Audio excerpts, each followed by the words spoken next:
যে যত বড় ডিরেক্টরই তোমাকে অফার দিয়ে থাকুক না কেন, তোমার যদি সেই মুহূর্তে অন্য কোনো কমিটমেন্ট থেকে থাকে, সেটা হয়তো অপেক্ষাকৃত অনামী কোনো ডিরেক্টর, তুমি সেই কমিটমেন্টটা রেখে চলেছো, হ্যাঁ, সেটা সেটাকে হিন্দি ছবির। এখনো তুমি প্র্যাকটিস করো। হ্যাঁ, যদি কথা দেওয়া থাকে সেটা কিছু করার নেই, তাহলে তাদের ডাইরেক্টলি কথা বলতে কিন্তু হবে। কখনো মনে হয়েছে কি যে না, ওই ওই সুযোগটা আমাকে বেশি, না এক না পা না বেশি না, আমি এগোতে। হিন্দি ছবি ছেড়েছি হ্যাঁ, সেটাই তো আমি জানি যে বাংলার সেটা জন্য। তো করা উচিত হয়নি, হিন্দি ছবিটা তো কে আরো বলেছে বেশি করে। উচিত হয়নি? মানে করেছিলাম বলে বোধহয় আজকের দিনে যা যা রোলগুলো পাচ্ছি সেগুলো আমাকে দিচ্ছে, যে ইম্পর্টেন্ট রোলস দিচ্ছে।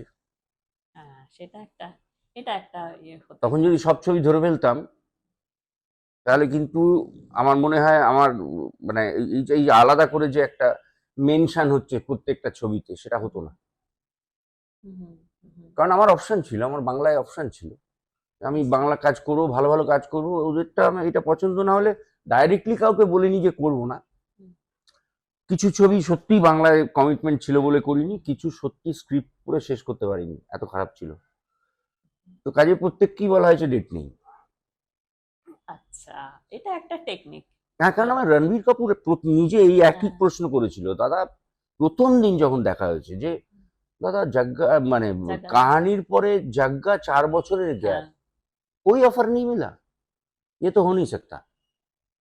আমরা না, তখন আমি ওকে বলেছিলাম এই হচ্ছে ঘটনা।